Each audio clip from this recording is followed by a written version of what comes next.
നിലമ്പൂർ ഉപതെരഞ്ഞെടുപ്പിൽ LDF സ്ഥാനാർത്ഥിയായി M. സ്വരാജിനെ പ്രഖ്യാപിച്ചു.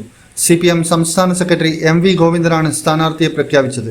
UDF സ്ഥാനാർത്ഥിയെ പ്രഖ്യാപിച്ചിരുന്നിട്ടും LDF സ്ഥാനാർത്ഥിയെ പ്രഖ്യാപിച്ചിരുന്നില്ല.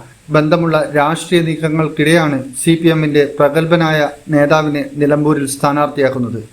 രാഷ്ട്രീയ പോരാട്ടത്തിന് സ്വരാജ് മികച്ച സ്ഥാനാർത്ഥിയാണെന്ന് MV ഗോവിന്ദൻ പറഞ്ഞു. നിലമ്പൂർ ഉപതെരഞ്ഞെടുപ്പ് CPM മത്സരിക്കും.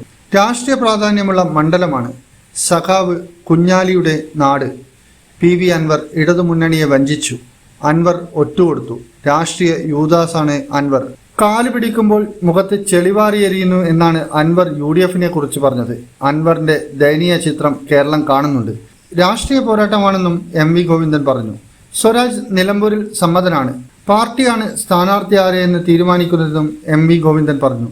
M. സ്വരാജ് നിലമ്പൂരിലെ യോഗ്യനായ സ്ഥാനാർത്ഥിയാണെന്ന് ബിനോയ് വിശ്വം പ്രതികരിച്ചു. നിലമ്പൂരിൽ M. സ്വരാജിന്റെ വരവോട് LDF വിജയം കൂടുതൽ സുനിശ്ചിതമായി. ആശയപരമായും രാഷ്ട്രീയപരമായും പ്രതിസന്ധി നേരിടുന്ന UDF BJP ശക്തികളെ പരാജയപ്പെടുത്താനുള്ള രാഷ്ട്രീയ സമരത്തിൽ LDFനെ നയിക്കാൻ ഏറ്റവും യോഗ്യനായ സ്ഥാനാർത്ഥിയാണ് സ്വരാജ് എന്നും ബിനോയ് വിശ്വം കൂട്ടിച്ചേർത്തു.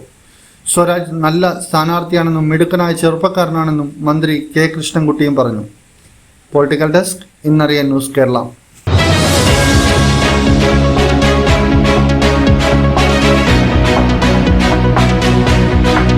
വിവാഹ പർച്ചേസുകൾക്ക് കുറഞ്ഞ പണിക്കൂലിയിൽ സ്വർണം മുൻകൂട്ടി ബുക്ക് ചെയ്യാൻ അഡ്വാൻസ് ബുക്കിംഗ് സ്കീം. പണിക്കൂലിയിൽ 50% വരെ ഡിസ്കൗണ്ട് നേടാൻ മൈ ഗോൾഡ് സേവിംഗ് സ്കീം. പണിക്കൂലി ഒന്നുമില്ലാതെ സ്വർണ്ണാഭരണം സ്വന്തമാക്കാൻ ഗോൾഡൻ ബഡ് സ്കീം. എന്നും വിശ്വസ്തയോടെ സ്വർണം സ്വന്തമാക്കാൻ ആരാധന jewellery, Bangalore and city centre, Kannur, ഫാഹേൽ and Maliya, Kuwait.